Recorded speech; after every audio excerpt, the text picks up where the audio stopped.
Bonjour à toutes et tous. Donc, on m'a très aimablement demandé de présenter en introduction à ces journées, de manière synthétique, le projet de tronc commun revisité et allongé, comme on l'appelle, dans le cadre général du pacte pour un enseignement d'excellence. C'est de remettre tout ça dans un contexte de sens.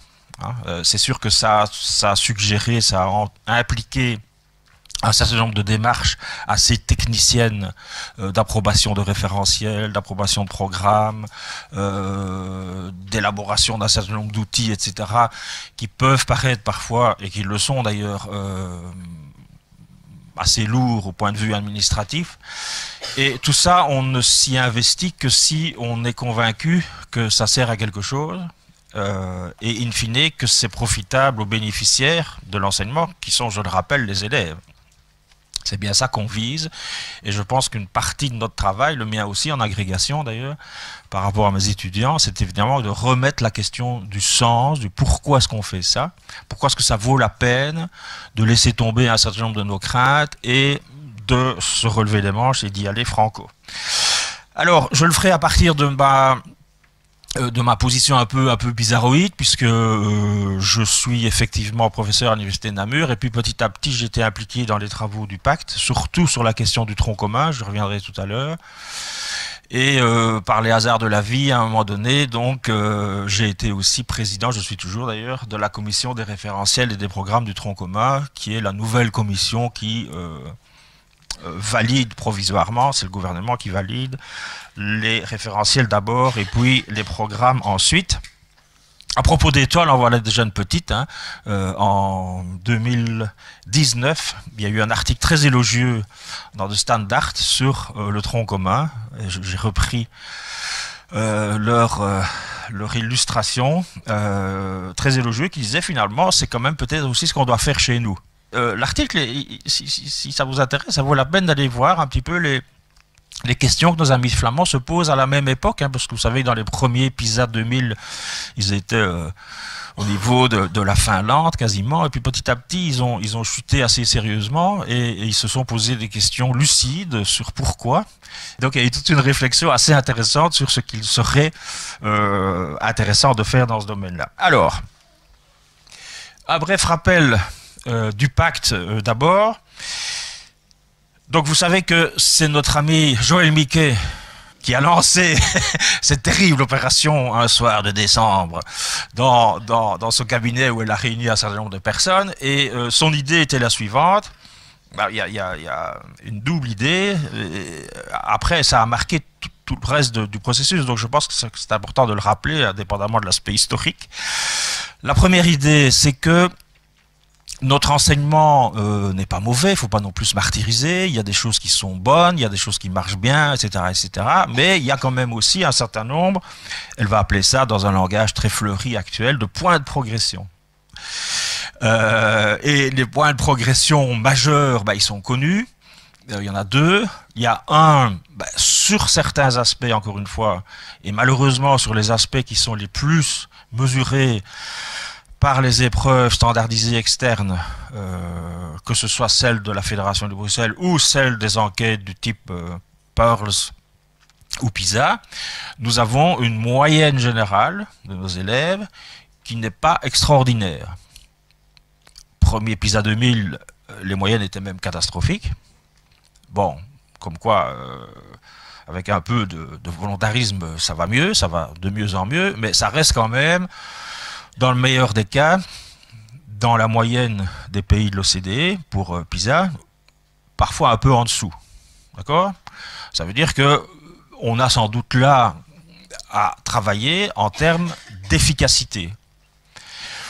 Ce n'est pas, j'y tiens beaucoup, moi-même j'ai fait des travaux critiques sur PISA. PISA n'est pas le seul et unique critère. Certains pays, par exemple scandinaves, ont même refusé de faire évaluer leur système éducatif à l'aune de PISA, mais enfin, c'est quand même un critère aussi, que nos enfants aient des difficultés très très sérieuses à 15 ans, à faire une ou deux petites inférences en lisant un texte informatif, personne ne peut en être fier.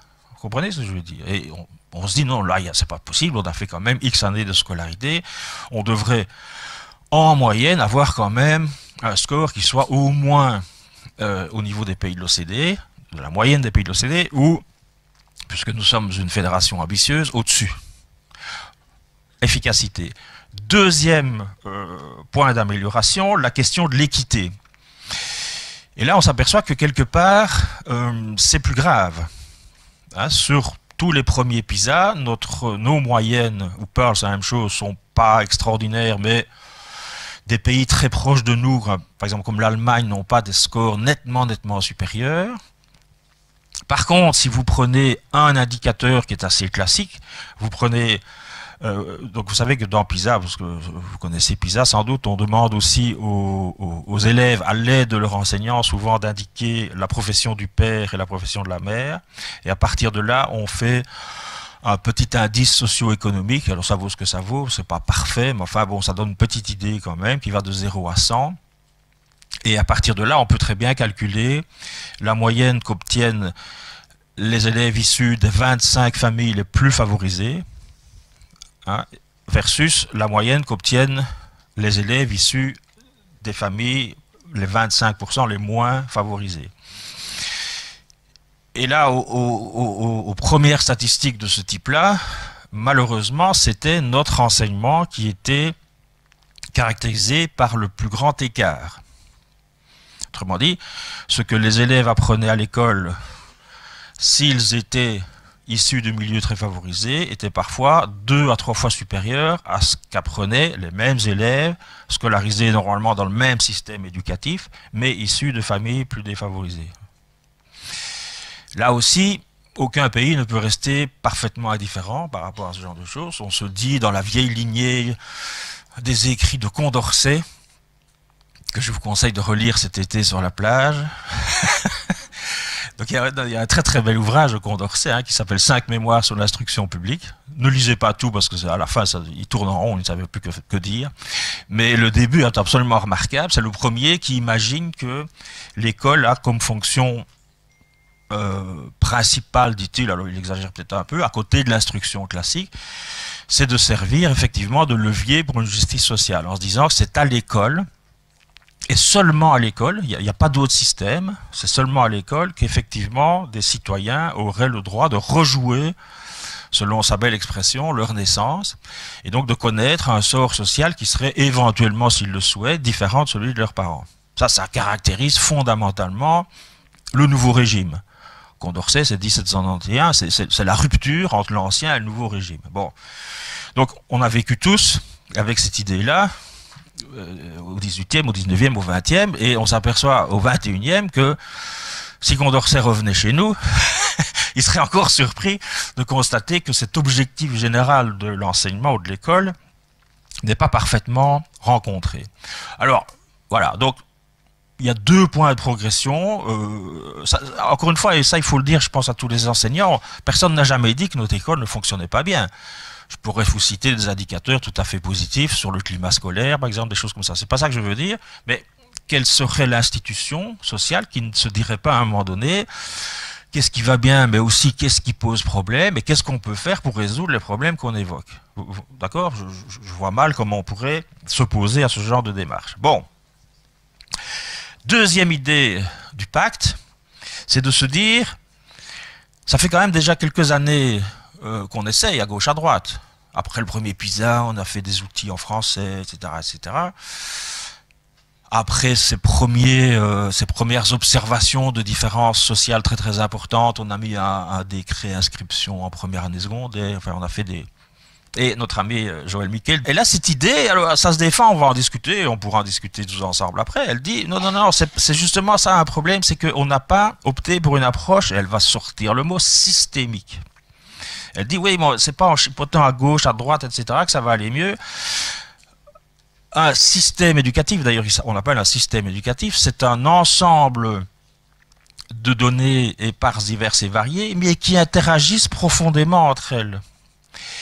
Et on ne peut espérer une réelle amélioration d'un système éducatif que si on prend d'emblée en charge des modifications à différents endroits du système. Alors, j'y reviendrai tout à l'heure. Théoriquement, je crois on peut être d'accord avec elle. Pratiquement, ça va évidemment avoir un impact assez majeur. C'est la surchauffe éventuelle du système qui va être confronté à différents de ces endroits, à un ensemble divers et varié de réformes. Est-ce que vous suivez? Mais au départ, on se dit, on n'y arrivera pas, parce qu'on n'aura que des petits à-coups à gauche, à droite, et finalement, ça ne changera pas grand-chose. On va retomber exactement dans nos travers, et à partir de là, elle suggère, et puis ce sera approuvé par toute une série d'instances qui suivront, j'y reviendrai tout à l'heure, de partir sur un principe de base du pacte, à savoir ce côté systémique. Je prends toujours l'exemple parce que je remarque aussi que beaucoup de mes étudiants achoppent sur cette idée-là, à l'agrégation. C'est la fameuse question de la revalorisation de l'enseignement qualifiant.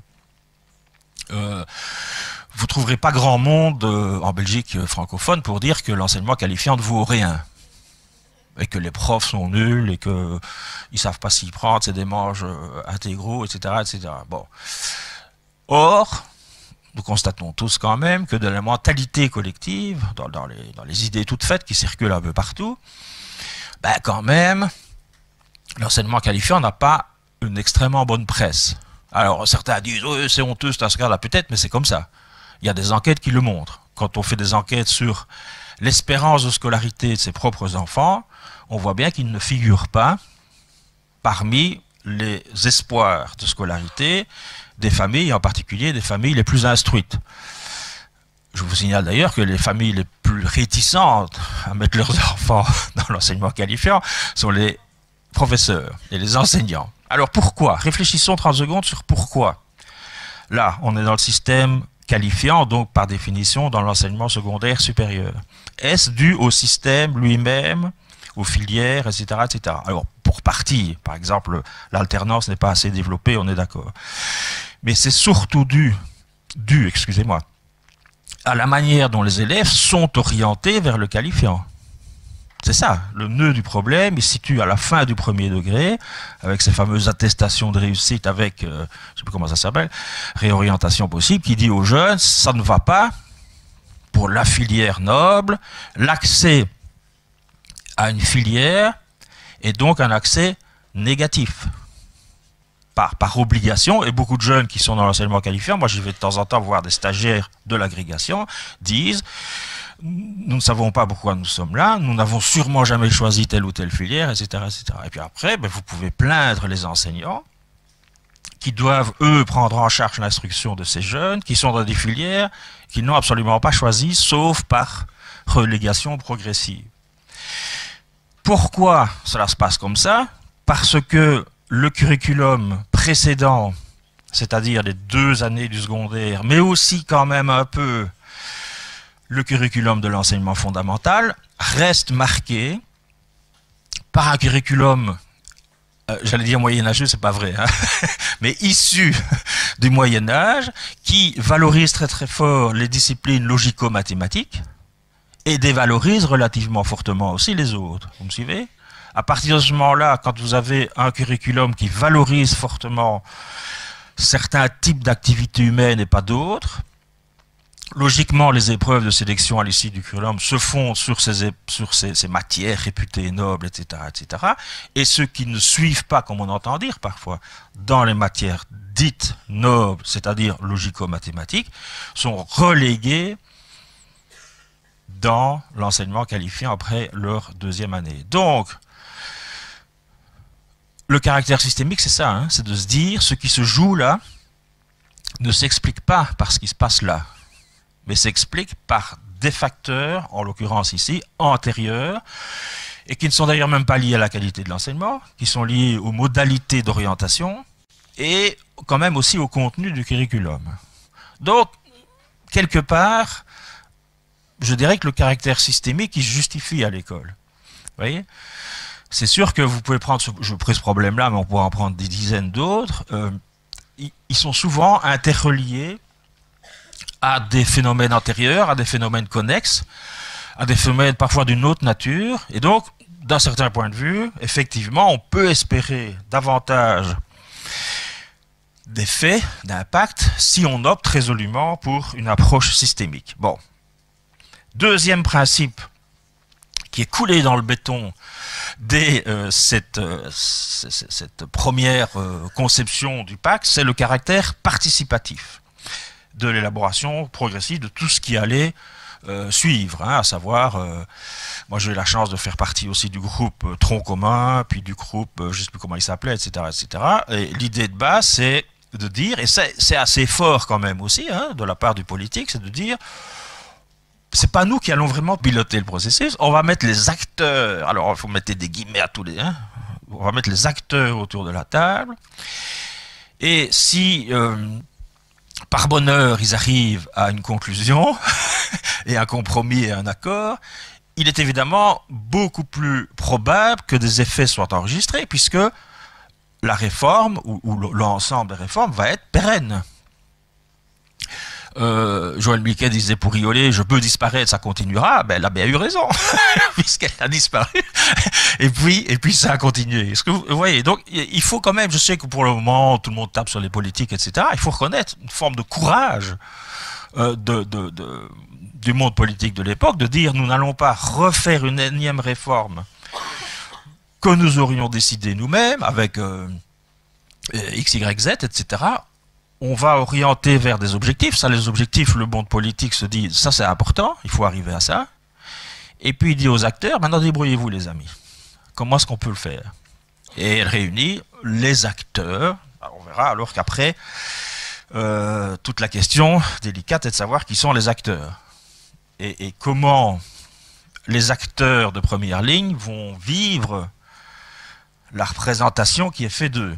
Hein, ça, je pense que c'est un gros problème, c'est un problème démocratique d'ailleurs beaucoup plus général. Bon, ok, donc deux objectifs, efficacité, équité, deux grands principes, un caractère systémique de l'approche et un caractère participatif de l'élaboration progressive des plans d'action. Caractère participatif, petite parenthèse pro domo, il incluait aussi, alors évidemment, les responsables des fédérations de pouvoir organisateurs, ça c'est la moindre des choses, les associations de parents, les syndicats, pour partie à certains moments l'administration générale de l'enseignement ou le service général de l'inspection, mais aussi plus largement des membres de hautes écoles, des membres des universités, et des membres d'ailleurs d'autres organismes, des ASBL en particulier, par exemple sur des questions qui étaient les leurs. Ce qui était quand même aussi, puisque même si j'ai l'air très jeune, j'ai un certain âge, ce qui était quand même aussi une des premières fois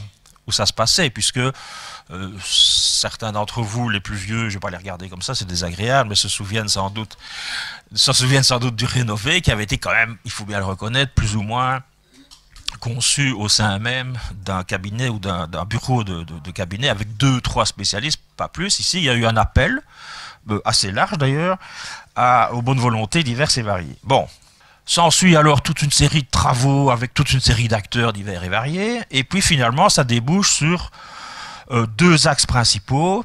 Alors, il y en a d'autres, mais enfin, bon, grosso modo, c'est les deux principaux chantiers du pacte. Dans la logique que je vais vous redire tout à l'heure, on décide d'opter pour un nouveau curriculum d'une formation commune de base, allongé. Les discussions sont épiques. Finalement, c'est 1 an. Hein, certains voulaient 2, d'autres 0. Ben, on est en Belgique, donc ça fait 1. Mais surtout, et là je pense que tout le monde était d'accord, diversifier pour la raison que je viens d'évoquer tout à l'heure, d'accord, et pour d'autres d'ailleurs, mais tout à l'heure. Et puis un deuxième axe majeur, la question de la nouvelle gouvernance, en se disant, en réalité, on embête alors c'est peut-être un peu paradoxal, j'imagine que vous aurez des questions et des critiques tantôt, mais on embête peut-être un peu trop les gens en leur disant de manière autoritaire comment faire. Il faudrait plutôt les responsabiliser en leur mettant en ligne de mire des objectifs et en leur laissant une certaine autonomie pour y arriver. D'accord? Et donc c'est le fameux couple qui va sortir des premiers travaux du pacte, autonomie, responsabilisation. Les deux vont ensemble, hein? Ça n'a aucun sens dans un service public de dire aux agents du service public, vous êtes autonome, faites ce que vous voulez. C'est pas faites ce que vous voulez. Mettez en œuvre les moyens que vous jugez les plus adéquats pour arriver aux objectifs que l'autorité publique vous assigne. Pourquoi? Pourquoi? Parce qu'on se rend compte à l'époque, alors je pense que c'est plus vrai dans l'enseignement secondaire que dans l'enseignement fondamental, mais on peut en discuter tout à l'heure, on se rend compte à l'époque que toute une série de réformes précédentes, et en particulier la fameuse réforme par l'approche par compétence qui était issue du décret mission, cadenasse quand même un peu la créativité pédagogique des enseignants. Hein, au point qu'on leur impose quelque chose moi, qui m'a toujours surpris, c'est l'entrée obligatoire par les compétences, par exemple. Hein, on ne pouvait plus enseigner un savoir. C'était interdit par la police des mœurs. Ça paraissait complètement surréaliste et absurde à un moment donné d'enseigner quelque chose comme ça sans que ce soit nécessairement remobilisé, démobilisé, remobilisé, trimobilisé, etc., etc.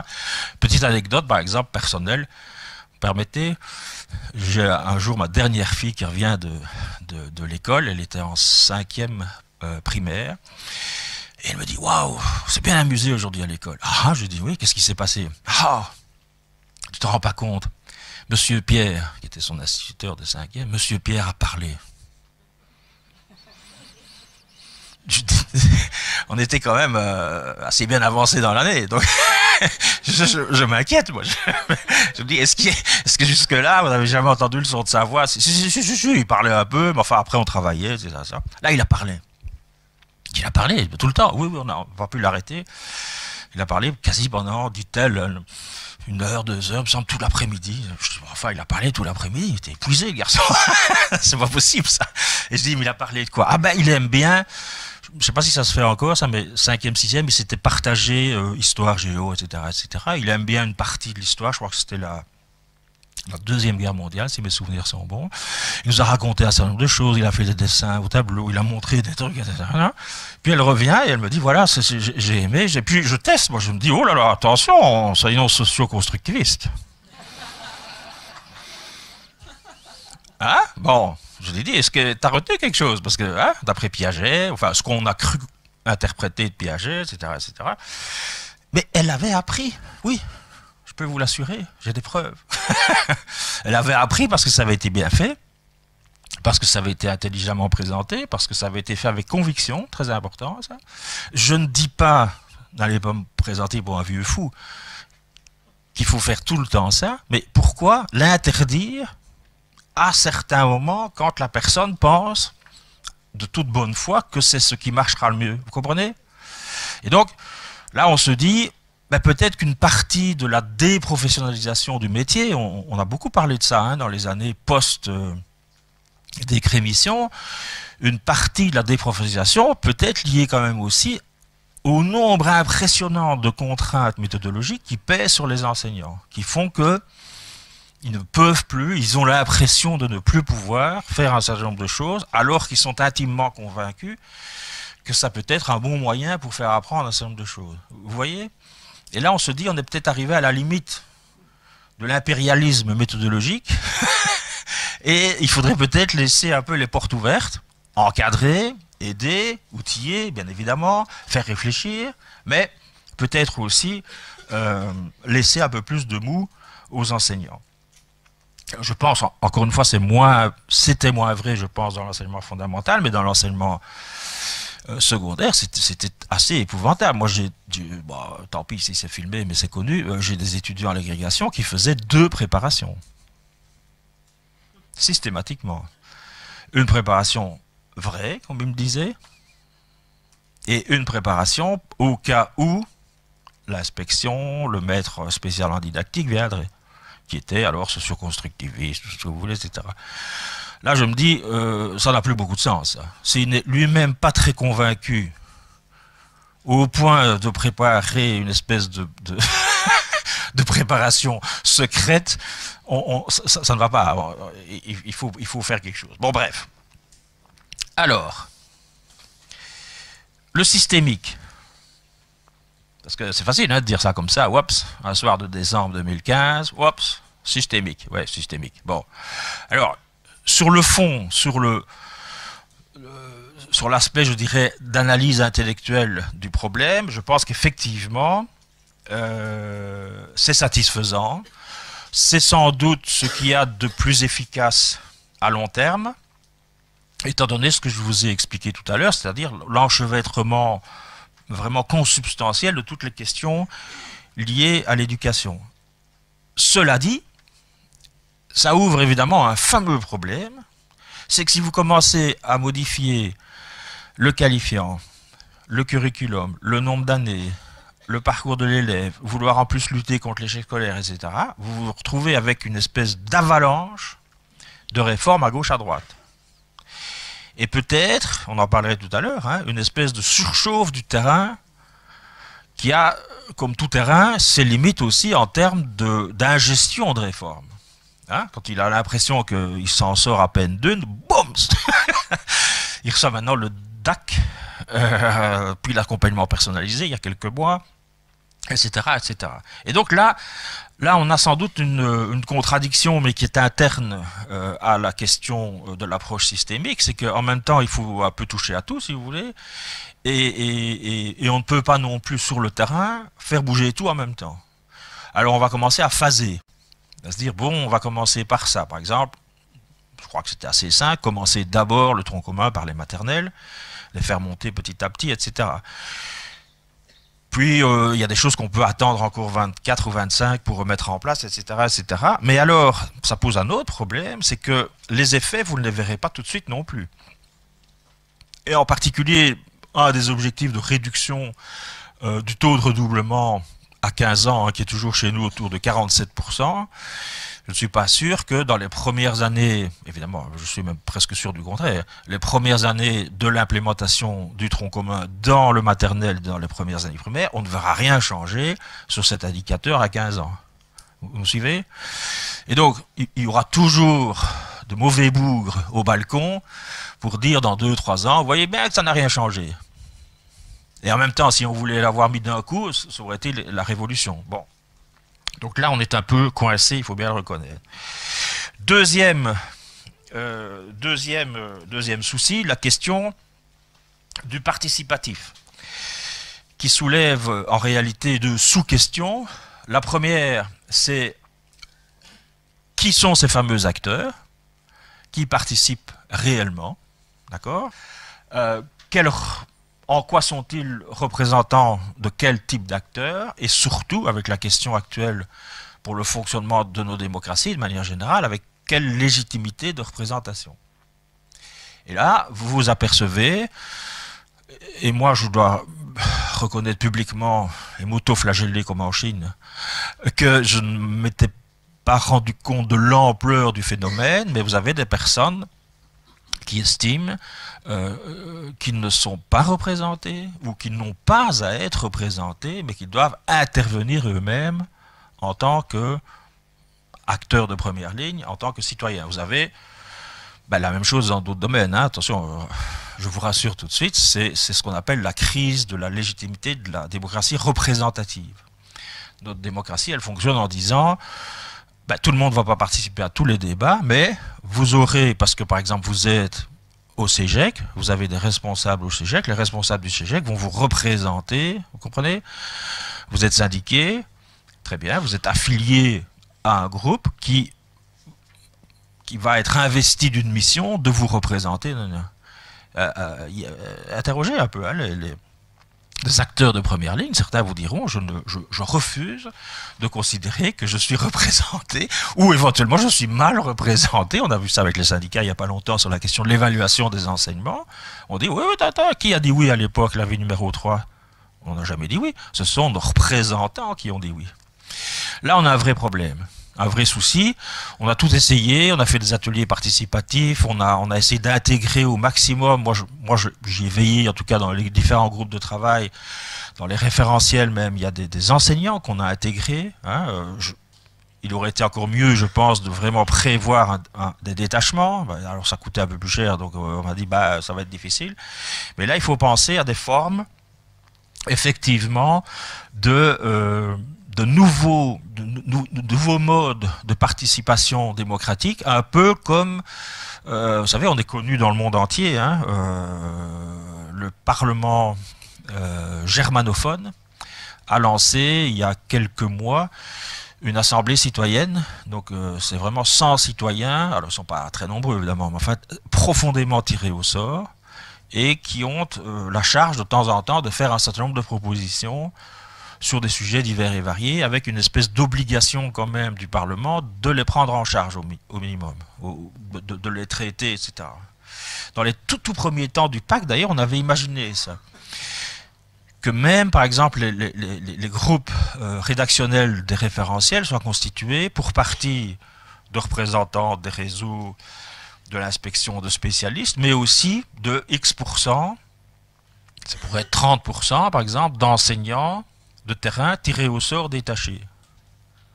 Et j'insiste sur le tiré au sort, il ne faudrait pas que ce soit que la cooptation. Comme c'est parfois le cas hein, dans certains groupes référentiels, vous avez un qui a une vision de la méthodologie de tel type et qui va chercher dans les classes des gens qui travaillent comme lui. Ça, c'est de la cooptation, ça veut dire qu'ils vont vite être d'accord puisqu'ils sont d'accord. D'accord ? Ce qu'il faudrait favoriser, c'est effectivement des personnes qui auraient un autre point de vue de manière systématiquement. Et puis, qui participe à quoi ? Parce que participer au plan, à la réflexion, tout ça c'est bien beau, mais après, progressivement, et c'est logique aussi, c'est inhérent au fonctionnement de nos démocraties, on a vu que l'influence des acteurs commençait à diminuer légèrement et l'influence du politique a augmenté parce que c'est lui qui reprenait la main. C'est lui qui écrivait les décrets, c'est quand même un peu normal, hein, je ne vois pas pourquoi les groupes auraient écrit des décrets. Ça veut dire qu'aussi il peut y avoir, entre les accords entre acteurs et les décrets, des petites nuances, des petites différences qui parfois se justifient, parfois se sont un peu plus étonnantes, mais pour des raisons, encore une fois, qui sont justifiables parce qu'ils ont été élus pour faire ce genre de choses. Bon bref, donc une volonté a priori louable de participation, mais qui se heurte à deux obstacles. La crise de confiance plus globale vis-à-vis de la démocratie représentative, je l'ai dit, et puis ça on le connaît aussi depuis quelques années maintenant, enfin depuis pas mal d'années, une espèce de confiscation aussi souvent des débats par les réseaux sociaux, et vous savez que par leur nature même, il y a eu de belles études, hein, par exemple sur Twitter, par exemple, le fait même que vous deviez vous y exprimer avec 100 caractères point à la ligne, fait que vous allez donner de vous-même une image d'un penseur peu nuancé. Mais c'est contraint, vous devez avoir la punchline, le truc qui marque, etc. etc. D'ailleurs pour ça qu'ils sont passés de 140 à 280, si mes souvenirs sont bons. 240, ça reste quand même peu pour exprimer une idée un peu fine. Et donc vous avez des caractéristiques fondamentales des outils qui font que vous attrapez le client avec des formules chocs, des idées toutes faites. Et là on a été inondé. Hein, moi qui ai eu le bonheur de vivre ça pendant des années, je me suis fait une petite collection personnelle d'idées toutes faites sur le pacte. Certaines étaient ahurissantes, du genre pour les cas, on va encore diminuer le nombre d'heures des cas alors qu'elles avaient doublé. Vous dites mais c'est pas possible. Mais vous pouvez après faire un article long pour expliquer que c'est faux, il est trop tard, c'est passé, hein, d'accord ? Ou cette carte blanche qui restera dans l'histoire des cartes blanches. Je suis contre le latin pour tous en deuxième, troisième secondaire. Pourquoi changer un système qui fonctionne bien? Bon, à la limite, ok. Puisque déjà maintenant, tous les élèves de la Fédération à Bruxelles peuvent, s'ils le souhaitent, faire du latin. C'est écrit, noir sur blanc. C'est faux. Hein? Alors c'est faux, pourquoi? Parce qu'on a dû, évidemment, mais ça nous a pris du temps, demander à l'administration générale de l'enseignement combien d'écoles proposaient en activité complémentaire le latin. C'est déjà pas toutes. C'est pas mal, hein, c'est 52% si mes souvenirs sont bons. Donc ça veut dire quand même qu'il y en a, si je compte bien 48, c'est impossible. Et puis en plus, alors vous allez me dire, oui, à partir de là, si c'était proposé, ils auraient tous pu le choisir. Mais donc, vous vous rendez compte entre le titre de la carte, puisque depuis longtemps, tous les élèves qui le veulent peuvent faire du latin, et la réalité où c'est 48 sur 100, mais on a plus parlé du titre que de la correction qui a été faite après. De ce point de vue-là, il faut reconnaître, soyons positifs, que le nouveau site du pacte que vous avez déjà été visité, est nettement mieux. Et il commence à être d'abord très lisible, il est centré autour d'un certain nombre de grandes thématiques, il y a pas mal d'outils, c'est assez intéressant. Bref, les finalités maintenant de ce fameux tronc commun dans le cadre du pacte.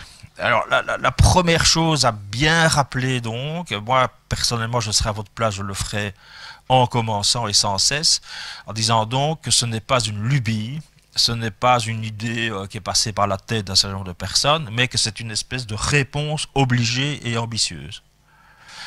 On s'est dit à un moment donné, alors on peut discuter de savoir si c'est la bonne méthode, mais on s'est dit, c'est ça qu'il faut faire pour contrer un certain nombre d'effets que nous observons. Au diagnostic des maux, des difficultés de notre école, et aussi, j'y reviendrai juste après, aux exigences de la formation des citoyens du XXIe siècle. Le XXIe siècle, c'est plus la même chose que le XXe siècle, qui était plus la même chose que le XIXe. La société change, l'école change. Depuis la nuit des temps. Hein, c'est notre grand... je ne sais plus comment il s'appelle, mais Durkheim, qui a montré ça depuis Sparte, l'école à Sparte, ben, elle ne fait que de s'adapter, d'essayer de rencontrer les attentes, les besoins, les demandes de la société. Alors, et donc de ce point de vue-là, le tronc commun n'est jamais qu'une pièce du puzzle cohérente par rapport aux autres pièces, dans le cadre d'une approche systémique. Les 4 finalités du tronc commun qui sont rappelées dans l'introduction générale au référentiel, qui sont rappelées aussi dans l'avis numéro 3, dans toute une série de documents, ce n'est pas compliqué, il y en a 4 exactement. Alors la première, c'est l'idée de dire que le XXIe siècle est constitué pour l'essentiel de sociétés qui sont plus complexes, avec notamment des personnes qui sont plus instruites, et des métiers qui requièrent des technicités un peu plus importantes, à tout niveau. Hein, je pense que vous avez déjà remarqué, moi, pour ma première voiture, c'était une 4L. Vous voyez ce que c'est une 4L? Vous la répariez vous-même. Hein, avec un bon tournevis, et puis j'allais chez un vieux garagiste de mon village qui tapait un peu à gauche à droite, il avait un bon marteau, etc. Voilà. Maintenant je vais chez mon garagiste, il dit oh, oui bien sûr je vais voir ce qui se passe, il branche un ordinateur et il commence à pianoter, à regarder, etc. etc. Bon. On observe ça partout. Et donc c'est un mouvement progressif depuis la fin du 19e siècle. À la fin du 19e siècle on s'est dit bon, ça nécessite alors un enseignement fondamental obligatoire pour tous. C'est les grandes lois de l'obligation scolaire. Dans les années dites les 30 glorieuses, on s'est dit oui, mais ça nécessite même encore un peu plus, c'est-à-dire qu'on va rendre l'enseignement secondaire plutôt obligatoire, mais sur la longueur, 12 ans, 14 ans, 16 ans, 18 ans. Et ici, on se dit, ben, même cet enseignement fondamental, il doit être d'une complexité et d'une richesse plus importante pour correspondre au contexte particulier d'une société du XXIe siècle. Alors, je prends un exemple évident, c'est la question du numérique. C'est une question qui devrait hanter tous les, tous les parents et tous les enseignants, c'est quelle trace est-ce que je laisse sur le réseau? Comment est-ce que je gère mes interactions avec les autres sur le réseau, etc., etc.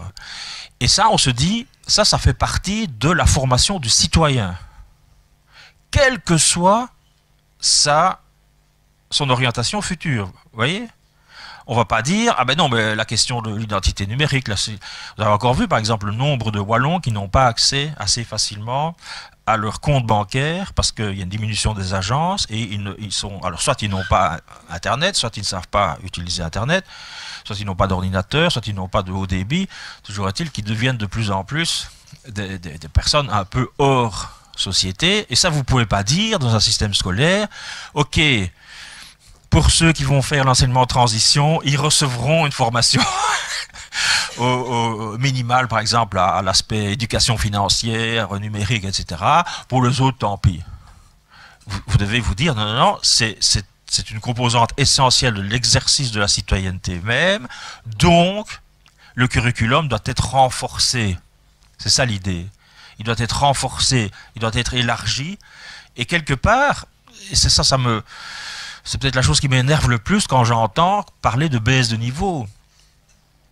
Alors que c'est l'inverse, évidemment. C'est une ambition terrible de se dire, non, non, non, non. Pour nos jeunes, la 3e année du secondaire sera encore une année de formation commune ambitieuse. Vous comprenez? C'est une ambition, ça, pour un pays, de dire ça. Comme nos amis finlandais ont même poussé le bouchon plus loin en disant, mais non, après, on spécialisera, mais peu importe, mais jusque 16 ans, c'est le citoyen qui compte. D'accord? Bon, bref. Donc, maîtrise par tous d'un bagage commun, solide, ambitieux, à large spectre. Alors, mon à large spectre, il est lié à la plus grande égalité sociale. Je l'ai expliqué tout à l'heure.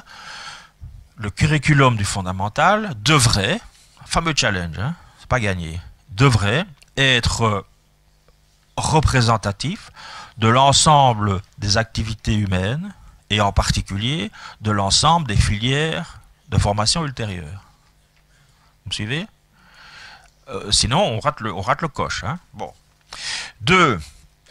La construction d'une citoyenneté commune. Bah, ça, vous avez tous les écrits de Mérieux, notamment là-dessus, hein, l'école ou la guerre civile. Bon, voilà, le titre est lâché. C'est de dire que où est-ce que les jeunes peuvent encore apprendre à se rencontrer, à être tolérants vis-à-vis des uns des autres, quelle que soit leur origine, leur culture, leur religion, bah, c'est à l'école. Et donc, se creuser, bah, ça vaut la peine de le soigner et de le rendre potentiellement un peu plus long. 3e objectif, une meilleure maturation d'un choix positif d'orientation. L'idée, elle est toute simple, c'est de se dire que s'étant essayé à l'ensemble des activités humaines et donc a priori à la diversité des filières qui vont suivre, il sera en mesure, à la fin du tronc commun et sur la base de ces résultats au certificat de tronc commun, de choisir de manière plus positive d'aller dans telle ou telle filière. D'accord? Pour que ce soit à la fois plus positif, mais aussi moins lié à son origine sociale, on va reculer, alors ici on ne l'a fait que d'1 an, mais on va reculer le moment de ce choix d'1 an. Toutes les études internationales le montrent, hein, celle de Dominique Lafontaine à Liège en particulier. Plus la formation commune est longue, et moins le choix de filière ultérieure dépend de l'origine des familles. C'est assez facile à comprendre, puisque quelque part, plus tôt vous vous obligez au choix, plus le choix est une question de parents et pas d'enfants. D'accord? C'est ça, nos amis finlandais, ils ont dit non, non, à 16 ans, on peut peut-être faire entendre sa voix et donc essayer d'avoir une orientation qui s'est basée sur ses goûts, sur ses intérêts et pas sur le choix des familles. Alors, quelques exemples de cette cohérence qui me tient à cœur. Est-ce que je dois... Non, ça va, j'ai encore un peu de temps. Hein. Oh, je suis à l'aise. Hein. Bon. Parce que je pense... Enfin, si je peux me permettre, après, je n'ai strictement aucun conseil à vous donner. Mais en tout cas, moi, ce que j'essaye de faire avec mes propres étudiants, c'est, au-delà des questions techniques, comme par exemple la question de la précision des référentiels. Ben voilà, c'est un bel exemple. Au-delà de la question technique, il faut d'abord comprendre pourquoi c'est comme ça. C'est ça le sens. Hein? C'est de se dire, ok, ils sont plus précis que les anciens, c'est pas difficile puisque les socles étaient redoutablement imprécis, mais est-ce qu'on peut se mettre d'accord 10-15 minutes entre nous sur pourquoi on a jugé important à un moment donné qu'il soit précis? Vous voyez, on peut avoir une discussion après en disant c'est une mauvaise idée, ben, c'était pas la meilleure voie, etc. Mais enfin, accordons-nous quand même un instant de réflexion, si c'est encore possible, pour essayer de dire, je vais quand même vous expliquer, prendre le temps de vous expliquer pourquoi ça se passe comme ça et que ça a une certaine cohérence avec les objectifs du PAC. Bon, alors 2 exemples. Favoriser un choix positif d'orientation, c'est un objectif central, d'accord? Donc, le curriculum a été effectivement élargi et diversifié avec une affirmation de principe. Alors, il faudra qu'elle soit coulée dans des actes, d'une égale valeur symbolique, hein, parce que alors certains professeurs de maths ont dit quoi, il y aura autant d'écarts que de maths? C'était la fin du monde pour eux. Non, non, on a dit non, non, les heures ça c'était autre chose, mais d'une égale valeur symbolique, d'accord, des 8 domaines d'apprentissage, au minimum des 5 domaines disciplinaires. D'accord? On dit, voilà, ça représente davantage les activités humaines, et donc c'est assez logique qu'ils soient aussi initiés à des activités manuelles, techniques, technologiques, numériques, artistiques. Il y a de plus en plus de place dans nos vies pour l'art et la culture, culturelle, etc. etc. Okay, et l'apparition de quelques nouveaux champs, notamment le numérique. Il vous appartiendra, parce que vous êtes tout jeune dans la salle, de veiller au grain, et que cette position de principe soit rencontrée dans le certificat de tronc commun. Pour moi, c'est l'enjeu des années à venir. C'est l'effet qui est bien connu en France du bac. Le bac est une façon de renvoyer de l'information aux enseignants de terrain sur ce qui compte vraiment dans le système éducatif. Ce n'est pas qu'une certification individuelle. Comprenez? Je dirais qu'à la limite, pour le ministère de l'Éducation, ils s'en foutent assez bien, puisque maintenant, tout le monde a le bac. Par contre, ce que vous demandez d'y faire, dit aux personnes en amont, attention, c'est ça qui va être mesuré par le bac, donc vous devez y préparer sérieusement vos élèves. Comprenez? C'est un outil fantastique de ce point de vue-là.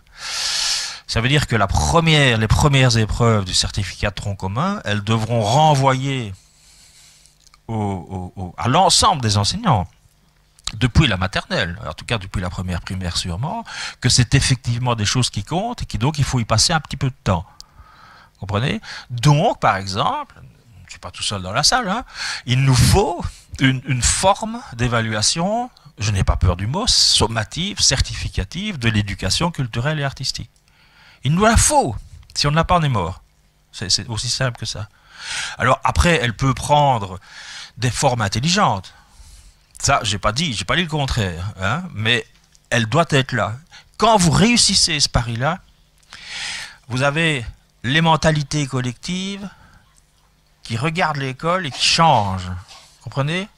Alors je m'excuse parce que vous avez déjà assisté à cet exposé une fois, mais je vais reprendre le même exemple. Je suis vraiment désolé, mais j'ai eu le plaisir un jour, tout à fait par hasard, j'étais à l'université de La Rochelle, et puis avec un collègue d'éducation physique, et puis qui m'a dit ouais, aujourd'hui l'après-midi je dois partir, c'est pas possible, je te laisse. Ben, je dis non, je vais aller avec toi. Qu'est-ce qui se passe? Ah, c'est l'épreuve phare du bac, section qualifiante, voile. Du bac voile, je dis. Je dis, est-ce que ça a quelque chose à voir avec la laïcité? Le belge. Non, qui me dit, c'est vraiment, c'est l'épreuve clé, vraiment, qui va décider de l'avenir, l'obtention ou pas du bac voile. Je dis, ok, bon. Alors oui, ça m'intéresse vraiment. Je dis, parce que, tu fais de la voile? Non, pas du tout.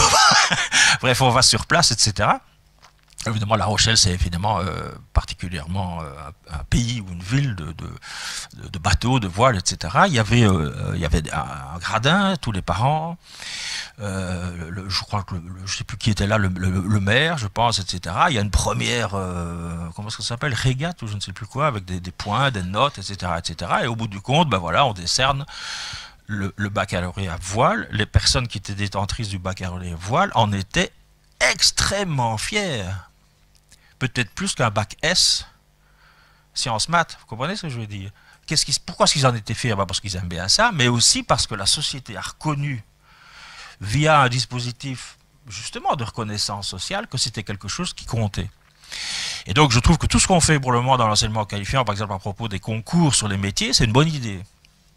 C'est une très bonne idée. Alors, il ne faut pas réduire tout ça à des concours, hein, mais là, on a du travail. Mais le travail numéro 1, ce sera que le certificat de tronc commun lui-même reconnaisse une forme d'égale valeur symbolique de ces domaines. Même chose, par exemple, pour la précision des référentiels. Pourquoi est-ce qu'ils sont précis? Parce qu'on pourrait se dire, moi j'ai perdu des cheveux, j'en ai encore beaucoup, mais ils sont tous blancs maintenant, mais notamment parce que ça nous a pris des années de faire ces maudits référentiels avec un degré de précision épouvantable. Est-ce que vous voyez que c'est juste pour nous embêter? Non, mais toutes les recherches montrent aussi que les pays qui sont, en règle générale, socialement plus injustes que les autres, ont des curriculums d'un flou extraordinaire, qui fait que certains établissements poussent le bouchon très très fort et très très loin, et sur cette base-là se permettre d'éliminer des élèves, ce qui conduit au fait que, et c'est le cas chez nous, il faut être honnête, les curriculums, ce qu'on appelle les curriculums effectifs, c'est-à-dire ce que les élèves apprennent vraiment au sein des classes, sont parfois extrêmement différents d'une école ou d'une classe à l'autre. D'accord ? Sachant que chez nous, c'est moins vrai au fondamental, mais dans l'enseignement secondaire, la participation même aux écoles est socialement marquée, ben vous avez l'explication de mon premier phénomène. Pourquoi on a autant de différences chez nous entre les 25% les plus favorisés et les plus défavorisés? C'est juste pour ça. C'est parce que les établissements sont de plus en plus hiérarchisés, ont des curriculums extrêmement flous, le flou le plus superbe étant celui des socles, parce que là, 45 pages pour 8 années à l'époque, c'est ce recours battu, là. Hein. Donc on s'est dit, non, il faut essayer d'être relativement précis. Alors là, pour le coup, on a été précis. Bon, mais c'est pour avoir des curriculums effectifs relativement proches. Alors, même chose, par exemple, pour ce qu'il en est de l'autonomie, du désir et du plaisir d'enseigner, on a donc souhaité concevoir, élaborer des référentiels qui étaient dénués de normativité méthodologique, en scindant peut-être de manière plus nette qu'avant, c'était déjà le cas quand même dans le décret mission, ce qui était du domaine du référentiel qui définit le contenu même du curriculum, c'est-à-dire le curriculum, c'est ce que les élèves doivent in fine apprendre. Ça, ils doivent l'avoir acquis. Okay ? Parfois on dit c'est le quoi. Bon. Et puis après, les options méthodologiques, qui sont le fait des programmes et des enseignants. D'accord ? Et on scinde les deux. C'est la raison pour laquelle, par exemple, on n'en trouverait plus, je pense, de préconisations méthodologiques du genre d'entamer les apprentissages par des tâches complexes et authentiques. Voire, comme je m'en souviens une fois, finir l'évaluation par une tâche inédite. Vous vous souvenez de ça? Ah, ça c'est fantastique, ça. Une tâche inédite. Vous l'avez jamais vue de votre vie. Vous dites, waouh! Et seulement si vous êtes capable de vous en sortir dans une situation tout à fait inédite, vous êtes compétent. Mais c'est de qui se moque-t-on? D'accord? Certains enseignants disaient eux-mêmes, enfin, c'est pas possible ça. Hein, s'il refait à l'identique sur des données différentes une opération intellectuelle qu'il a bien maîtrisée, ben on peut déjà lui reconnaître une forme de compétence. On n'a pas besoin d'aller beaucoup plus au-delà de ça. Après, c'est un long débat qui concerne, je pense, moins, parce qu'il y a eu moins de dérives aussi, l'enseignement fondamental, donc je vais aller assez vite. Dans l'enseignement secondaire, ça a fait des sérieux dégâts quand même, c'est le fameux équilibre, savoir-compétence. Assez vite d'ailleurs, et là il y avait un accord unanime de l'ensemble des acteurs pour dire, bon, on va se calmer un peu, c'est pas inhumain ou complètement inutile à un moment donné d'asseoir un savoir, ce n'est pas complètement stupide de faire un exercice, ce n'est pas complètement idiot de systématiser l'apprentissage d'un savoir-faire, à condition bien sûr, et ça on est bien d'accord, hein, qu'il soit repositionné dans quelque chose qui a du sens. Ça on est d'accord. Mais en soi, on voulait éviter une espèce de prédominance complète totale des compétences sur les savoirs. Bon, les grilles horaires adaptées, ben ça vous le connaissez un peu. La première langue moderne dès l'année prochaine, hein, si mes souvenirs sont bons, si on trouve des profs, disons. L'éveil aux langues qui commence donc dès cette année-ci. Deuxième langue moderne, la S2, enfin bon, formation numérique à part entière, formation numérique technologique. J'aurais dû rajouter d'ailleurs, c'est après, excusez-moi, formation culturelle et artistique renforcée en lien avec le PK, mais je pense qu'on en parlera, vous en parlerez cet après-midi, même si mes souvenirs sont bons. Un fameux pari, mais bon voilà, des langues anciennes pour tous en 2P, en S2, excusez-moi. Je vous ai fait peur. Hein. En P2, on vous l'avait pas dit? Ah ben si. Si, ça commence. En S2, S3. Mais ça c'est une... Si je peux me permettre, alors justement, ça ne vous concerne pas directement, mais c'est un bel exemple aussi de la réflexion du pacte. On a réfléchi là-dessus pendant des milliers d'heures, hein, auprès de centaines de personnes, y compris l'Académie royale qui finalement a rendu un avis sur cette question. C'était tellement épique, etc. Je pense qu'il n'y a que le roi qui n'a pas été consulté, si mes souvenirs sont bons. Et vous avez grosso modo deux camps, hein, un camp qui disait mais non, enfin par définition c'est une langue morte, donc franchement foutons-nous la paix avec ça sert à rien, c'est inutile, etc., etc. Ok, d'un côté. Et puis les autres qui disaient oh, ben quand même il y a deux éléments qui nous font hésiter, un élément culturel, il y a quand même, bon, alors au-delà de l'étymologie, il y a aussi des expressions, il y a aussi des principes qui nous viennent toutes droites quand même de l'Antiquité. Une grosse partie de nos droits vient du droit romain, etc., etc. Donc il y a une histoire aussi, voilà.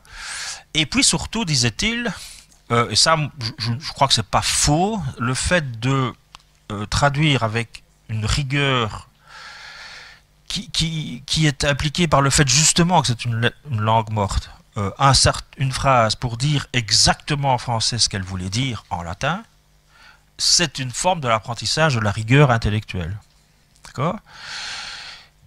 Et alors là, comment voulez-vous tenir le raisonnement en disant c'est une forme tellement importante d'apprentissage de la rigueur intellectuelle qu'on va la réserver à la transition. Parce que la rigueur intellectuelle, c'est aussi la rigueur sur la manière dont je lis un message Facebook, dont je décode les posts de Donald Trump sur son réseau social, dont je m'informe, etc. C'est ça, mais c'est important, hein. Vous avez vu cette enquête, là, 25% des jeunes de la Fondation Bruxelles disent s'informer sur le monde, d'accord? Je m'excuse de vous le dire, mais pas par l'école, pas par les radios, pas par les télévisions, pas par les journaux, par Facebook, Instagram, Twitter, etc. Vous imaginez? 25% de nos futurs citoyens qui s'informent sur le monde, qui discutent avec leurs copains, je n'ai aucun problème avec ça, qui s'informent sur le monde sur Facebook, il y a le feu au lac, hein, d'accord? Ça veut dire qu'il faut les outiller aussi pour qu'ils soient capables de prendre un minimum de distance. Qu'est-ce qu'il dit, qu'est-ce qu'il veut dire, qu'est-ce qu'il a intérêt à dire, pourquoi est-ce qu'il essaie de nous faire croire ça, etc., etc. Bref. Dans l'aspect systémique, il faut toujours expliquer aussi que cette révision du tronc commun de base, évidemment, elle est en lien avec d'autres mesures, notamment par exemple la notion d'école inclusive et la réforme du spécialisé. Il est clair que, allez, je vais encore prendre un exemple, certains, vous aurez ça sur le terrain, certains enseignants de 5e, 6e année primaire vont vous dire que les attendus de 5-6 sont quand même un peu faibles par rapport à ce qu'ils enseignaient précédemment. Oui. Et vous leur dites oui. Oui, bien sûr. Parce qu'ils sont prévus pour l'ensemble des élèves de la Fédération de Bruxelles comme étant les critères premiers. Ça ne veut pas dire que si vous avez, grâce au magnifique programme du CEGEC, grâce à votre belle formation, vous avez fait acquérir tout ça, qui est le minimum, vous pouvez aller franco au-delà. Allez-y seulement. Hein? Bravo. Vous pouvez même ajouter, petite fleur au chapeau, une question de plus à l'évaluation certificative ou sommative pour passer de 18 à 19 ou de 19 à 20, il n'y a pas de souci. Mais par contre, pour ce qui est du jugement de la passation d'année, parce que c'est quand même ça qui est l'essentiel en définitive, vous en revenez à ces critères qui pourront vous paraître à vous dans un coin du système donné parce que vous travaillez dans une bonne école avec des élèves favorisés, faibles. Vous comprenez? Ça, il faut travailler là-dessus. Hein. En tout cas, je sais pas, moi, chez mes étudiants d'agrégation, je dois passer des heures avec ça. À se concevoir, en fait, comme un agent d'un système scolaire. Et pas comme un enseignant d'une école. Parce que là, on est mort. Hein? C'est trop localiste comme raisonnement. Bon, bref. Donc, pourquoi est-ce qu'on espère effectivement une réforme du spécialisé? Parce qu'effectivement, le but est de conserver davantage l'élève dans l'enseignement fondamental à partir de ces minimaux en termes d'attendus. Alors, petite conclusion, comme ça on a quand même le temps de discuter. Je ne me suis pas fatigué, j'ai repris un extrait de l'introduction générale des référentiels, mais vous allez voir, il est particulièrement important parce qu'au fond, il remet tout le travail sur vos frêles épaules. Les référentiels traduisent en termes curriculaires les ambitions de Romain et plus largement celles du pacte pour un enseignement d'excellence. Ces ambitions ne seront rencontrées seront rencontrés, soyons positifs, si l'ensemble des acteurs de l'école incarnent à leur tour ces référentiels dans des programmes et des activités de classe en étant animés des mêmes objectifs généraux. Ça, c'est important. Quand un enseignant met en place un nouveau programme, met en place un nouveau référentiel, il ne fait pas que techniquement changer sa matière, changer les contours de son contenu. À travers ça, il est censé être convaincu qu'il participe à des objectifs généraux plus larges. Vous voyez ? Il doit, par exemple, je reprends l'exemple qui est toujours un peu polémique, hein, accepter que peut-être que oui, ses attendus sont d'un niveau un peu inférieur à ceux qu'il avait avec ses élèves favorisés habituels avec lesquels il travaille, dans le bien général du fonctionnement du système. Et tant qu'il n'accepte pas ça, il va continuer à râler, à trouver que les référentiels sont un nivellement par le bas, que certains attendus ceci, certains attendus cela. Autrement dit, chaque acteur doit être conscient qu'à travers l'enseignement de tel ou tel contenu, la poursuite de tel ou tel attendu, c'est l'atteinte des finalités du tronc commun auquel il participe activement. Par exemple, c'est vrai que dans le secondaire, on me dit, est-ce qu'il n'y aura pas quand même des enjeux d'hétérogénéité pour la troisième? Ben oui, évidemment que oui. Il y en aura, je ne vais pas dire que non, il faudrait être complètement fou. Mais c'est un objectif en soi que de faire vivre ensemble ce tronc commun par des publics de plus en... Enfin, pas de plus en plus, mais déjà hétérogènes. Vous comprenez? Il ne faut pas renverser. Il ne faut pas dire, aïe, aïe, aïe, aïe, aïe, ils sont hétérogènes. Je préférerais les répartir dans des classes ou dans des établissements différents, parce que l'objectif est précisément de faire vivre ces jeunes des expériences, même s'ils sont hétérogènes. Vous comprenez? Donc c'est là que la logique doit être relativement... elle doit être inversée, en fait. Je prends juste un exemple, parce que c'est un exemple dont on a beaucoup parlé, c'est la question des attendus. Pour que ces attendus conservent leur fonction initiale et ne soient pas dévoyés en couperets. Hein, j'ai eu une question, par exemple, une fois qu'il m'est arrivé sur mon ordinateur, comme ça, qui m'a plongé dans l'angoisse la plus profonde, mais qui est tout à fait typique de la Fédération Wallonie-Bruxelles. Monsieur Romainville, vous qui êtes président de la commission des référentiels et des programmes, est-ce qu'un élève doit maîtriser tous les attendus d'une année pour passer? Alors je me suis dit, voilà, j'ai pris un café, à vrai dire un whisky. Je me suis dit, mais quelle drôle de question d'abord, puisqu'on dirait que sa préoccupation première est de savoir qui va passer, qui ne va pas passer, et comment peut-on imaginer un instant que si on a un volume impressionnant d'attendus, on va être à la gueule, vous voyez, aux affûts. J'ai vu des chasseurs il n'y a pas longtemps, pour essayer de voir si tous ces petits attendus sont rencontrés par le pauvre petit Johnny, pour qu'on s'autorise à imaginer qu'il passe à l'année suivante. Ça c'est notre mentalité collective qui est tordue, je pense. Il nous faudrait, je l'ai déjà dit, une grosse psychanalyse collective, notre rapport à l'échec, à ce que c'est l'école, est-ce qu'on est là pour faire apprendre, pour faire échouer, etc., qu'il faut travailler. Et ici aussi, on est pieds et poings liés à la façon dont les gens vont utiliser les outils du pacte. Est-ce que vous me suivez? Et c'est là que vous êtes, c'est pour ça que je disais, ça repose sur vos frêles épaules. C'est d'expliquer pourquoi c'est là, à quoi ça sert, pourquoi et comment ça ne doit pas être dévoyé dans tel sens, etc., etc. Voilà, ce que je disais. Ça présuppose évidemment d'adhérer, en même temps que ça peut aussi contribuer à adhérer aux valeurs du pacte. J'aime bien terminer par une petite citation d'Edgar Morin, qui est, à ma connaissance, est toujours vivant. C'était extraordinaire. Il a 101 ans, je pense, hein, maintenant. C'est assez extraordinaire. Tout ce qui ne se régénère pas dégénère. Ça, vous pouvez la sortir quand on vous dit « Oh, encore une réforme ». Attention. Attention, si on ne faisait rien, ça irait de mal en pis aussi. Et comme je l'ai dit tout à l'heure avec Durkheim, en fait, tous les systèmes éducatifs ont évolué depuis leur création. J'en ai une deuxième aussi pour la route, si vous voulez, de Francis Bacon. Celui qui n'appliquera pas de nouveaux remèdes doit s'attendre à de nouveaux maux, car le temps est le plus grand des innovateurs. Le temps passe, et le temps fait que les choses changent et évoluent. Et si nous ne faisons rien changer de notre côté, on arrivera vite à un souci. Je vous remercie pour votre attention.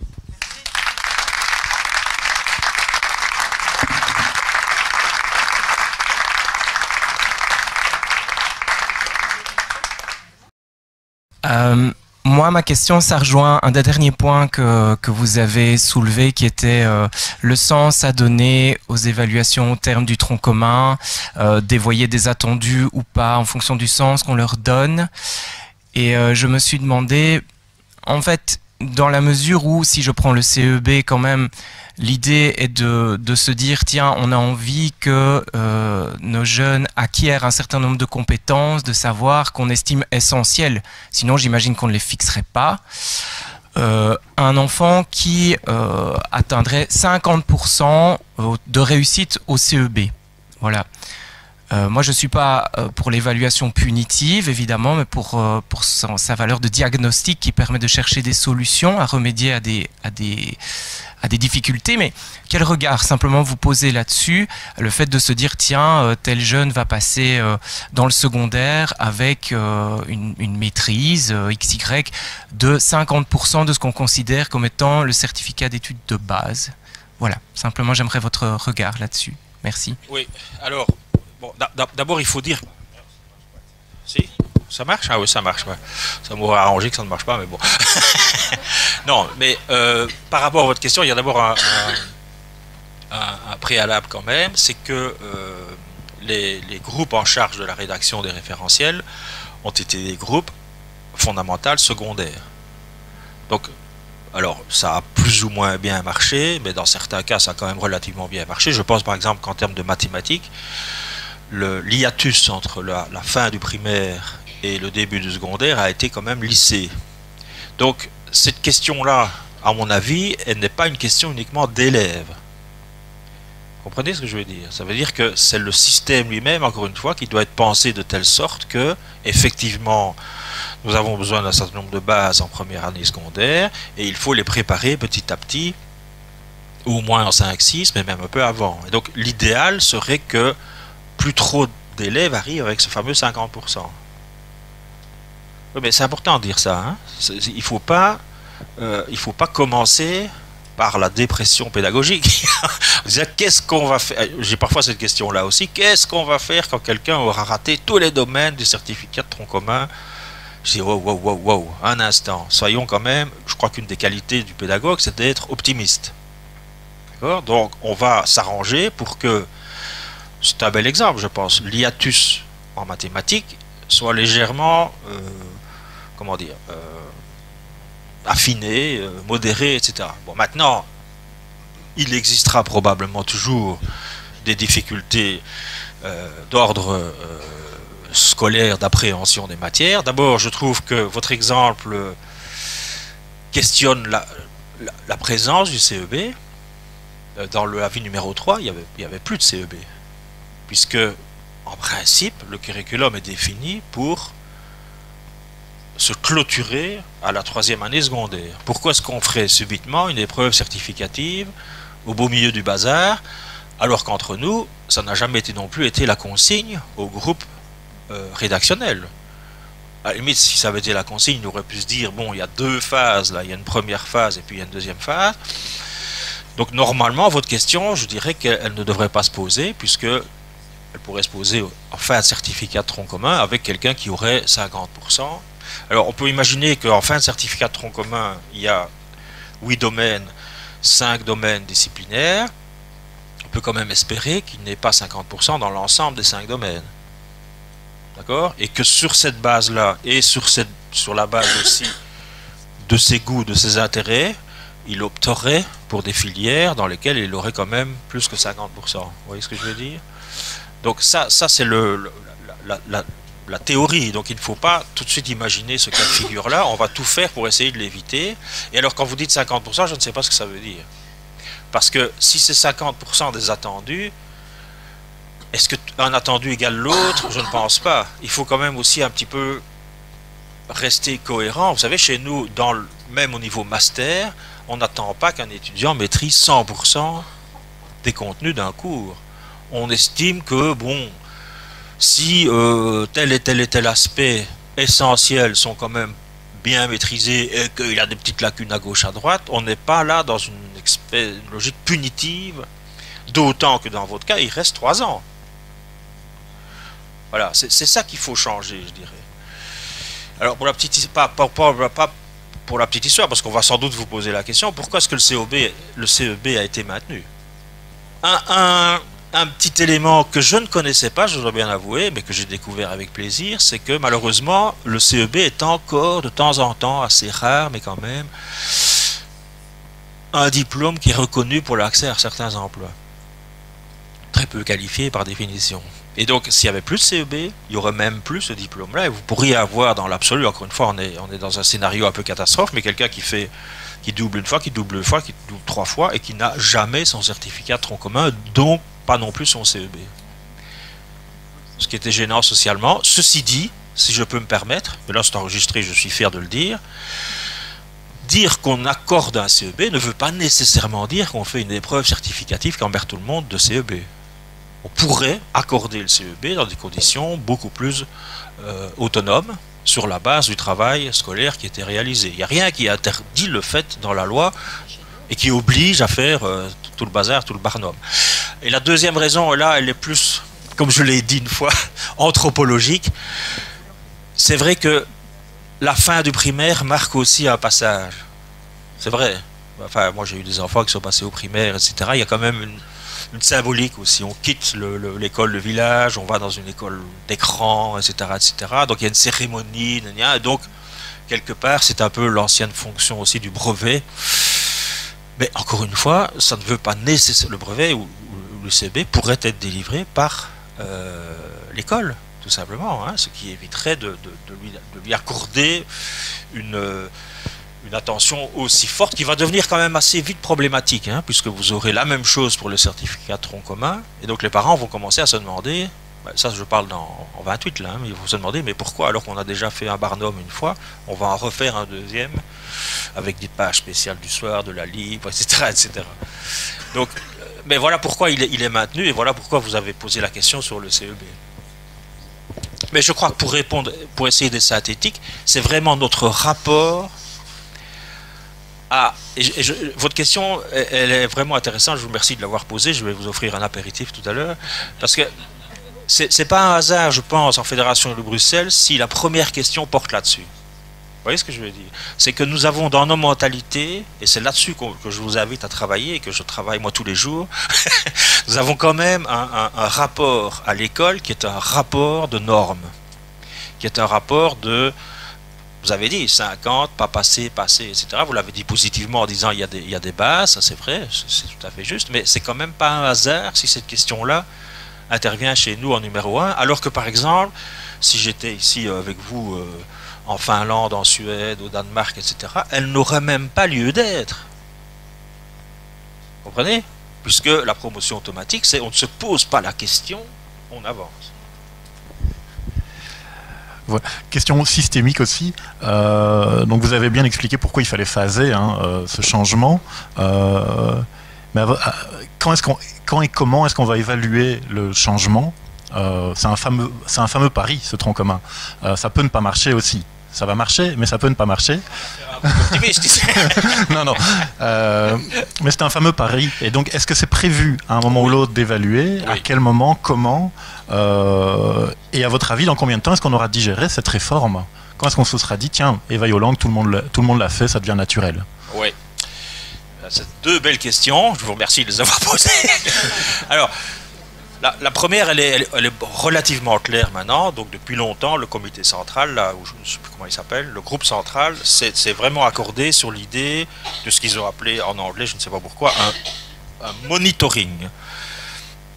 Et donc, ça vraiment, maintenant, on commence à avoir des textes qui disent, voilà, assez vite dans les premières années, donc ça va commencer tout de suite, on va quand même prendre quelques indicateurs pour voir si ça va dans la bonne direction. Alors, je pense à un qu'on a pris déjà, c'est la diminution quand même très sérieuse du taux de maintien en maternelle.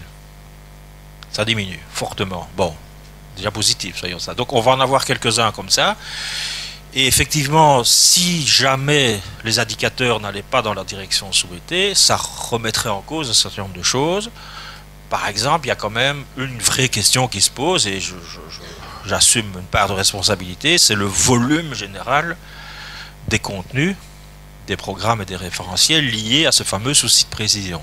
Est-ce que c'est tenable dans une année scolaire, même hors Covid. Si on s'aperçoit qu'éventuellement il y a un peu trop en telle ou telle année, les référentiels eux-mêmes, ça c'est une nouveauté aussi, peuvent être vus, alors à la marche quand même, parce que pendant ce temps-là, les réseaux ont fait les programmes, donc il ne faut pas non plus commencer à... On est d'accord. Oui. Mais il pourrait être vu, par exemple, en termes de suppression de tel ou tel contenu, c'est pas, ou de concaténation de deux contenus très proches finalement qui pourraient être rassemblés. Ça c'est la première réponse à votre première question. La deuxième, elle est très importante et je vous remercie de l'avoir posée, je vous offrirai un deuxième apéritif pour ça. C'est la question du temps. Je l'évoquais tout à l'heure, j'ai un collègue suisse il y a des années déjà, à l'Université de Genève, qui avait analysé combien d'années il fallait pour qu'une réforme donne ses pleins effets. Je ne vais peut-être pas vous le dire comme ça, mais, mais c'est quelques années. C'est au-delà de 5-6 ans. Pourquoi? Dans un premier temps, les enseignants vont voir, par exemple, prenons l'exemple concret des référentiels et des programmes, qu'est-ce qu'ils vont faire avec? Ils ne vont pas dire, en juillet-août, je change tout mon bazar, et ce que je fais le 1er septembre est différent de ce que je faisais. C'est pas ça qu'ils vont faire. Ils vont se dire, voilà, j'ai une pratique pédagogique, j'ai ici des nouveaux objectifs, en quoi est-ce que ma pratique pédagogique participe déjà grandement à poursuivre tel ou tel objectif. Ça, je peux laisser. Et puis, là où j'ai des lacunes, par exemple, j'ai un peu travaillé sur la question des outils en ECA, on voit quand même manifestement que un certain nombre d'instituteurs et institutrices nous disent on délaisse quand même un peu ça, notamment parce que nous n'avons pas nous-mêmes une pratique artistique ou culturelle fort importante. Donc on se dit là il y a quelque chose qui ne va pas. Ça ne veut pas dire qu'ils doivent régler le problème l'année en cours, mais ça veut dire que dans leur plan de développement, c'est un truc qui va devoir être accentué et développé. Vous voyez ce que je veux dire? Et donc dans un premier temps, moi je dis toujours, un nouveau programme, c'est une grille de lecture de mes pratiques anciennes. C'est un peu sauvage ce que je dis, hein. Peut-être que vous n'allez pas être d'accord avec moi, mais bon, c'est d'abord ça, c'est une grille de lecture de mes pratiques anciennes. Qu'est-ce que je faisais déjà et que je peux continuer à faire? Qu'est-ce que je faisais déjà et qui n'a plus beaucoup de sens? Ça c'est facile. Et qu'est-ce que malheureusement je ne faisais pas encore tout à fait et que je vais devoir accentuer? Mais ça, on ne fait pas ça la première année, on fait ça la première, puis la deuxième, puis la troisième, ce qui explique que, d'après nos amis suisses, mais ils sont un peu plus lents que nous, il faut 4, 5, 6 ans pour produire véritablement ces effets, et c'est normal. Il n'y a pas de drame avec ce genre de délai-là, me semble-t-il. Oui, ça, ce sera donc du coup la pratique au niveau des enseignants qui sont déjà sur le terrain. Je vais poser une grosse question par rapport à la formation initiale, les nouveaux qui arrivent. Du coup, comment est-ce que tout ça va arriver pour eux? Parce que voilà, du coup, toutes ces réformes sont quand même nombreuses. Et alors, on entend beaucoup d'informations par rapport à cette réforme de la formation initiale des enseignants. Mais comment est-ce que vous voyez ça pour la suite aussi? Enfin, c'est un peu vaste comme question. Non, c'est une excellente question aussi, évidemment. Mais ça, je pense que là, je serais plutôt optimiste. Je pense qu'effectivement, alors c'est vrai que les départements pédagogiques donc, ont parfois été un peu, comment dire, un certain nombre d'entre eux, en tout cas, ou estimés qu'ils n'avaient pas été suffisamment consultés, qu'ils n'ont pas suffisamment fait partie des acteurs en question. On peut discuter, etc. C'est pas tout à fait faux. Mais j'observe maintenant, depuis que les référentiels sont votés, vraiment, donc c'est en mai de cette année-ci, là, l'attitude a complètement changé. Et donc je sais, par exemple, que soit Galilée ou Vinci, ils ont vraiment décidé de revoir entièrement leur cursus de formation pour que ça colle aux référentiels et aux programmes tels qu'on commence à les avoir. Donc là je pense que le shift s'est fait et vous aurez dans 4 ans maintenant, en tout cas au minimum dans 4 ans, je ne sais pas trop s'ils vont déjà le faire pour ceux qui sont en 3e, par exemple, ça j'ai pas d'idée, mais des instituteurs, des institutrices qui seront formés à ça et pas autre chose. Oui. Et je vais juste joindre ma deuxième question, oui. Mais par rapport au phasage de toutes ces réformes, enfin moi ça m'interroge fort et vous en avez parlé dans l'exposé aussi, mais les enseignants qu'on rencontre sur le terrain se sentent assez acculés par tout ça, quelque part. Donc finalement, ça fait beaucoup de choses en même temps. Ouais. Au niveau de la temporalité, est-ce que c'était pas beaucoup de tout mettre comme ça dans un temps si court? Ou est-ce qu'il y avait des délais finalement respectés? Ou est-ce qu'on aurait pu prendre un petit peu plus de temps pour qu'une chose s'installe et puis l'autre? Ça, c'est un vaste débat où j'ai pas de réponse. Prendre le temps que ça s'installe, une chose et puis l'autre, à un moment donné, vous cassez la dynamique aussi. Hein, c'est-à-dire que vous n'êtes plus dans une dynamique de changement, d'adaptation, dont on se souvient plus trop bien pourquoi on fait ça, etc. Donc, puis vous savez, il y a eu le Covid aussi, qui a montré quelque part que bon, ça n'a rien arrangé d'un côté, et en même temps, ça a quand même temporisé les choses pendant quasi presque un an. Puis maintenant la crise de l'énergie, etc. Donc dire j'attends que les conditions parfaites soient réunies pour avancer la deuxième pièce, vous risquez d'attendre des décennies. Donc le pari, c'est de se dire ok, on va commencer et on va essayer un peu, c'est vrai, et je comprends parfaitement les personnes sur le terrain, de se dire mais on est confronté à tellement de changements que c'est beaucoup pour un seul homme ou une seule femme. En même temps, alors je ne me fais pas que des amis quand je dis ça, en même temps, qui dans nos sociétés actuelles, que ce soit dans le privé ou dans le public, ne voit pas son métier évoluer très très vite par des urgences, par des exigences, etc., etc. Donc il y a peut-être aussi une espèce de plasticité professionnelle qui n'est pas toujours là quand même. Alors je ne parle pas des enseignants du fondamental, je n'oserais pas, mais j'ai certains enseignants du secondaire supérieur qui me disent, sur ma bulle, vos réformes, commencez à nous enquiquiner avec tout ça, on change chaque année de programme. Ben, c'est pas vrai. C'est pas vrai. Pour le secondaire supérieur, certains programmes datent de 2001. Oui, mais 2001, 2002, etc. Donc vous imaginez, donc alors pensez autour de vous des amis que vous avez que ce soit dans le secteur privé ou dans le secteur public, qui travaillent encore exactement à l'heure actuelle comme ils travaillaient en 2001. Il n'y en a pas beaucoup, hein. Alors, vous comprenez ce que je veux dire. Donc, mais ça, c'est une dimension du métier qui est peut-être un peu nouvelle, parce que c'est vrai qu'il y avait une espèce de tradition de l'école traditionnelle, classique, républicaine, pas républicaine ou pas, peu soumise aux aléas du monde. Mais ça, c'est fini, ça. Hein. Ça, il faut le dire. Alors, vous ne ferez pas que des amis, mais c'est la vie. Ah, voilà.